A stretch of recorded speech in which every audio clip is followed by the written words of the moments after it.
Wali Songo Indonesia Laskar Sabilillah Al-Alim Al-Fadil Syarif Kiai Haji Muhammad bin Yahsi Mata'anallah biduli hayati, para kesepuhan PWI yang hadir, Raden Tubagus Mogi Nur Fadil Satya Tirtayasa, Kiai Haji Abdul Razak Al-Mufti As-Sumedani, Gus Syarif Noval, Gus Ali Zain, semua kiai-kiai yang hadir pada hari ini, hari yang sangat berbahagia. Kita bisa hadir dalam rangka rapat rutin PWI yang pada hari ini dilaksanakan di Pondok Pesantren Butet Cirebon. Untuk rapat-rapat berikutnya mungkin nanti saya mengundang untuk menjadi tuan rumah salah satu rapat PWI di Banten, biar ada suasana lain. Jangan di Cirebon mentang-mentang tua, Banten gak butuh jadi tuan rumah rapat PWI. Siap? Nanti di Gresik, di Wongbodo, nanti jaga rapat di Cengujib sebagai ketua PWI Jawa Barat, di Tegal, Jogja, Solo Raya. Siap. Kita, walaupun hanya rapat, kita bisa laksanakan di seluruh Indonesia. Karena PWI ini adalah sebuah organisasi yang terbentuk, bukan dibentuk, terbentuk karena menjadi wadah aspirasi umat Islam Indonesia. Umat Islam Indonesia yang sedang merasakan sebuah perasaan yang gundah gulana ketika dari mulai leluhurnya Islam sejak Wali Songo sampai sekarang. Ternyata beberapa tahun ini umat Islam Indonesia merasakan ada sebuah klan yang menginginkan mereka menguasai otoritas keagamaan di Indonesia dengan modus dan metode. Pertama, mengaku sebagai keturunan dari baginda Nabi besar Muhammad SAW. Yang kedua adalah dengan merubah sejarah masuknya agama Islam di Indonesia. Seakan-akan masuknya Islam di Indonesia ini adalah atas jasa-jasa mereka. Padahal masuknya Islam di Indonesia adalah atas jasa daripada al-awliya utis'ah wa man qablahum. Yang ketiga adalah dengan merubah makam-makam tua dari leluhur-leluhur kita. Kemudian makam-makam leluhur kita itu ditambahin dengan marga-marga yang menunjukkan bahwa mereka bukan asli daripada orang-orang Nusantara. Ada yang ditambah bin Yahya, ada yang ditambah Asygaf, ada yang ditambah Al-Idrus, ada yang ditambah Al-Ghadri, wa ma asbaha dzalika. Ada juga tokoh-tokoh itu bukan hanya kemudian ditambahi marga, tetapi direbut kesejarahannya, seperti KRT Sumodiningrat yang ada di Semarang. Dia orang Jawa asli, dia Panglima Perang Yogyakarta, dia wafat syahid karena perang dengan Inggris, dia dimakamkan di jajaran Jogja. Tapi hari ini satu marganya belok ke bin Yahya. Katanya dia adalah orang Yaman yang kemudian menjadi menantu daripada Hamengkubuwono, kemudian dia menjadi panglima perang, kemudian meninggal dunia dalam keadaan syahid. Dan makamnya bukan di Jejeran lagi, tapi makamnya kini berpindah di Semarang. Bagaimana orang yang dimakamkan di Jejeran Jogja 1812 kemudian bisa pergi sendiri ke Semarang? Kira-kira dia naik apa pergi ke Semarang, kemudian dia menguburkan dirinya sendiri di Semarang? Kemudian metode lainnya adalah dengan merubah sejarah organisasi besar kita, organisasi kesayangan kita, Nahdlatul Ulama, yang kita tahu sejarahnya adalah bagaimana Mbah Hasyim Asy'ari memohon kepada Allah untuk bagaimana mempersatukan para kiai-kiai pesantren dalam satu wadah untuk perjuangan para santri, para ulama pesantren dan umat Islam seluruhnya di Indonesia. Kemudian meminta restu kepada gurunya Mbah Khalil Bangkalan. Kemudian Mbah Khalil Bangkalan memohon kepada Allah, akhirnya bermimpi dan kemudian memberikan wasiat, memberikan amanah kepada Kiai Haji Raden As'ad Syamsul Arifin untuk membawa tongkat dan tasbih kepada Mbah Hasyim Asy'ari sebagai tanda bahwa organisasi itu telah direstui oleh Allah melalui isyarah mimpi dari Mbah Khalil dan diperintahkan kepada Mbah Hasyim Asy'ari untuk mendirikan Nahdlatul Ulama. Tetapi hari ini sejarah itu berubah. Katanya Mbah Hasyim Asy'ari bukan hanya meminta restu kepada Mbah Khalil Bangkalan, tetapi sebelumnya meminta restu dulu kepada Habib Hasyim Pekalongan, baru kepada Mbah Khalil Bangkalan. Ini perubahan-perubahan semacam ini mungkin terasa tiada berarti, tapi dampak psikologisnya terhadap umat Islam Nahdlatul Ulama ini akan begitu besar di masa depan, di mana seakan-akan klan daripada Ba'lawi ke depan mempunyai andil di dalam pendirian Nahdlatul Ulama. Ini ada upaya hegemoni dan dominasi kesejarahan untuk merebut otoritas keagamaan, terutama di kalangan Nahdlatul Ulama. Metode-metode lainnya juga kita bisa lihat dari adanya haul-haul tokoh-tokoh Ba'alwi yang dinamakan, diatasnamakan, diasosiasikan dengan nama-nama kota, seperti haul Gresik dari tokoh Habib Abu Bakar As-Sigaf.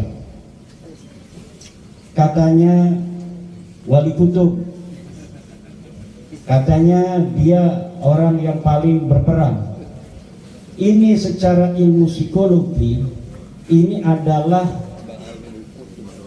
upaya membentuk informasi di alam bawah sadar publik bahwa tokoh Gresik yang paling utama, sehingga haulnya saja diasosiasikan dengan haul kota Gresik, adalah Habib Abu Bakar. Padahal di situ, di Gresik itu ada orang-orang yang sangat berjasa di dalam masyarakat tentang kemasyarakatan, perjuangan dan keislaman, di mana Maulana Malik Ibrahim Gresik adalah wali songo yang menyebarkan agama Islam pertama kali di Gresik. Kemudian Sunan Giri ada di Gresik, Sunan Prapen ada di Gresik, Sunan Hujah ada di Gresik. Kalau itu dibiarkan asosiasi nama-nama Ba'lawi, dihauli dia tokohnya dengan asosiasi nama kota, maka ke depan anak-anak kita, cucu-cucu kita akan sedikit demi sedikit tanpa disadari menyatakan bahwa tokoh paling utama di Gresik adalah Habib Abu Bakar As-Sigaf. Padahal kesejarahannya pada saat hidupnya ya kayak kiai-kiai di kampung saja, bahkan tidak punya pesantren, ngajar kitab di rumahnya, ngajar kitab Ihya katanya di rumahnya, begitu-begitu aja. Tetapi kalau Sunan Giri, Sunan Prapen, dia bukan hanya sebagai seorang ulama, tapi juga dia sebagai seorang umaro, seorang penguasa. Dia membangun daerah Gresik untuk menjadi seperti itu sampai saat ini.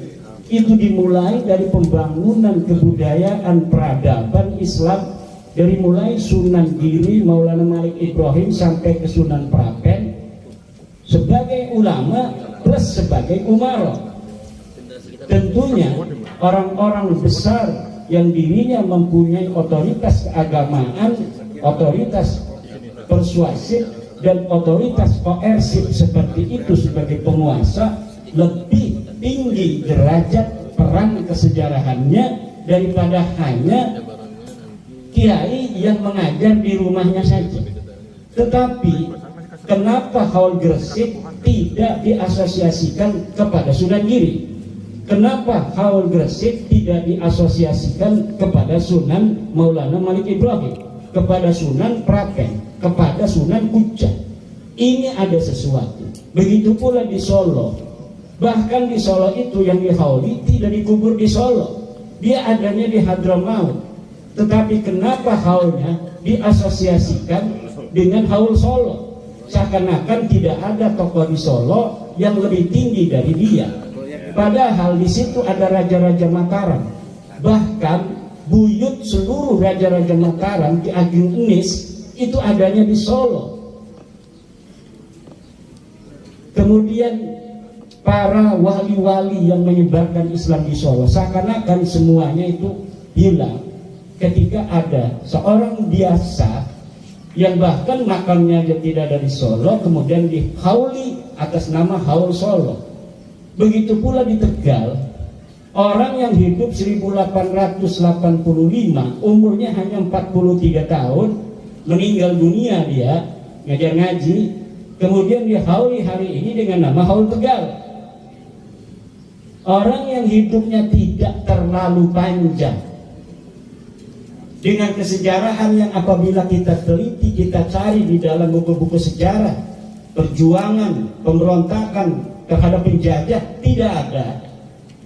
Bagaimana dia menyusun peradaban dan kebudayaan Islam di Tegal juga tidak ditemukan namanya. Tetapi hari ini kenapa haulnya itu diasosiasikan dengan haul kota Tegal? Apakah di Tegal itu tidak ada tokoh yang mempunyai peran kesejarahan yang penting pada masanya melebihi dia? Ini yang harus diperhatikan oleh kita semua sebagai bangsa Indonesia. Kita bukan hanya berhadapan dengan nasab, tetapi kita rupanya juga sedang berhadapan dengan upaya perebutan otoritas keagamaan, persuasif, dan hegemoni serta dominasi suatu kelam terhadap peran-peran kesejarahan di masa lalu untuk manfaat yang bisa dia dapatkan untuk dirinya di hari ini dan anak keturunannya di masa depan. Kalau hari ini saja para ulama-ulama kita, para guru-guru kita ketika mendengar, ketika mendapat informasi bahwa ada sebuah kajian yang menyatakan bahwa nasabnya ini terputus, nasabnya ini maudhu', nasabnya ini tidak sahih, mereka bukan turunan Nabi, mereka bukan keturunan Bani Hashim, tes DNA-nya melenceng kemana-mana. Ini guru-guru kita tidak serta-merta ingin mengetahui dalilnya, tetapi kemudian langsung menjas bahwa ini adalah su'ul adab, ini adalah bertentangan dengan apa yang dipahami oleh guru-guru kita di masa lalu. Kemudian menyatakan orang-orang yang telah meneliti itu kemudian menginformasikan, kewajibannya dia menginformasikan pada masyarakat itu adalah sebagai orang-orang yang ingin bikin kegaduhan, bikin huru hara. Bagaimana orang yang mengetahui sesuatu, apalagi tentang hal yang sangat berhubungan dengan hak-hak Rasulullah untuk dirinya mendapatkan penjagaan dari umatnya tentang keturunannya yang asli, dan jangan sampai ada orang-orang yang bukan keturunannya dimasukkan sebagai keturunannya.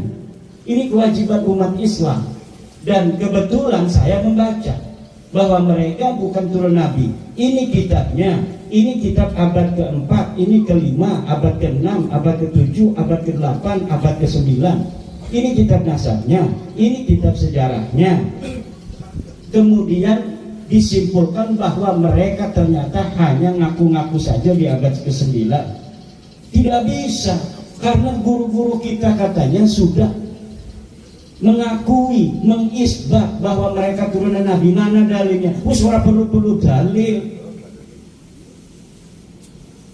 Ayo mari kita diskusi. Entah periogi diskusi deh. Ayo mah pokoknya percaya baik eta Habib, eta turunan kanjeng Nabi. Bagaimana orang-orang yang kita kenal sebagai ulama saja, kiai-kiai itu masih ada yang seperti itu. Kalau hari ini kita tidak mulai, maka anak cucu kita ke depan akan lebih parah daripada hari ini. Maka persiapan PWI yang hari ini telah sampai ke Jawa Timur paling ujung, Jawa Barat juga sudah hampir seluruh kabupaten terbentuk. Dari Papua menghubungi saya, seorang kiai di Papua ingin membentuk Laskar PWI di Papua. Mungkin nanti tugasnya adalah Kang Aljen yang ke sana.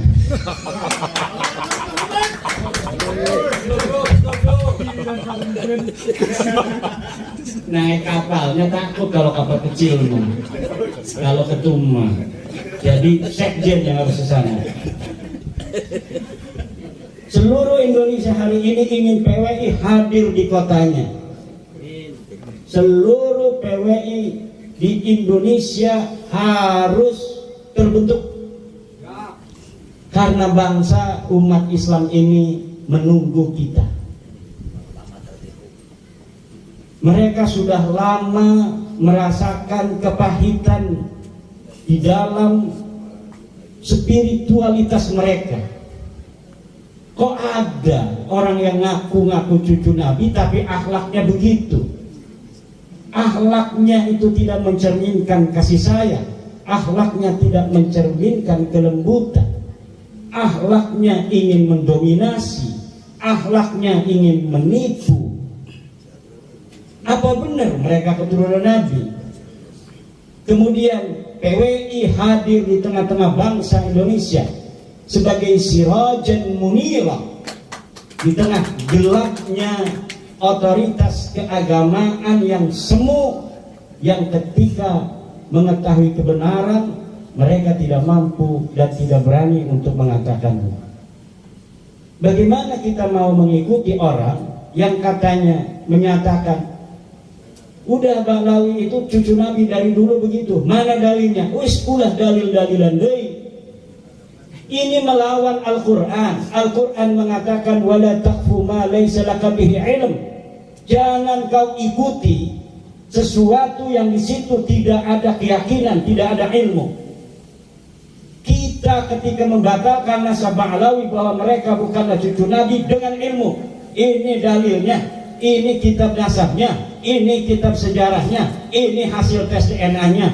Ayeuna mana dalilnya? Jelma anu wani-wani ngahina ka Rasulullah Muhammad sallallahu alaihi wasallam nyambungkeun nasabna Ba'lawi, manehna teu boga dalil, manehna teu boga hujah.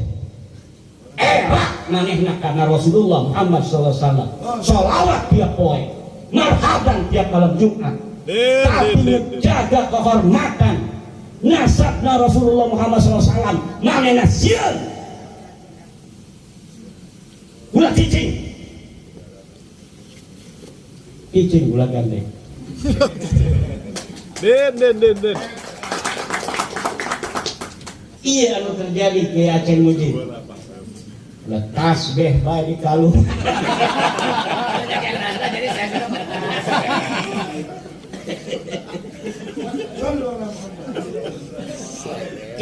Kidung Siliwangi ngaku incu Siliwangi. Siliwangi eta moal mundur sakencang beas, moal gedak keanginan. Eta Siliwangi sakti mondroguno. Nah, kita harus menjaga nilai-nilai para keruhun-keruhun kita. Para wali songo mengislamkan anak cucu Ken Arok, mengislamkan anak cucu Siliwangi, mengislamkan bangsa Nusantara dari Sabang sampai Merauke udah masuk Islam. Kemudian ada orang berbohong tentang ajaran Islam, wajib menghormati dirinya lebih daripada menghormati orang lain, walaupun dia tidak sholat, walaupun dia mabok, walaupun dia bermaksiat.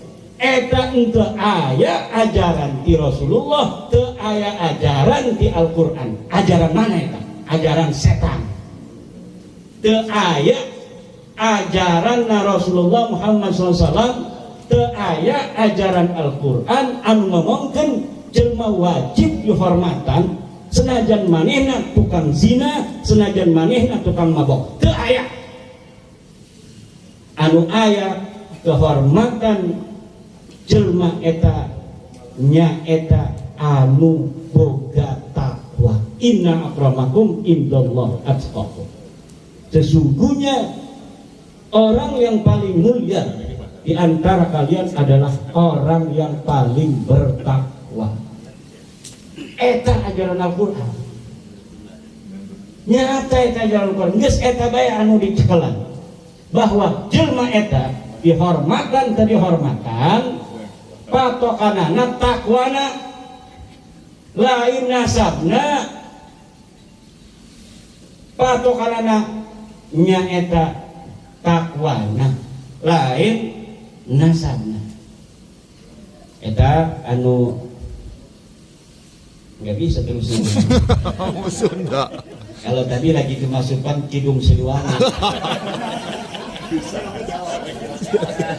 Demikian, mudah-mudahan ada manfaatnya. Assalamualaikum warahmatullahi wabarakatuh.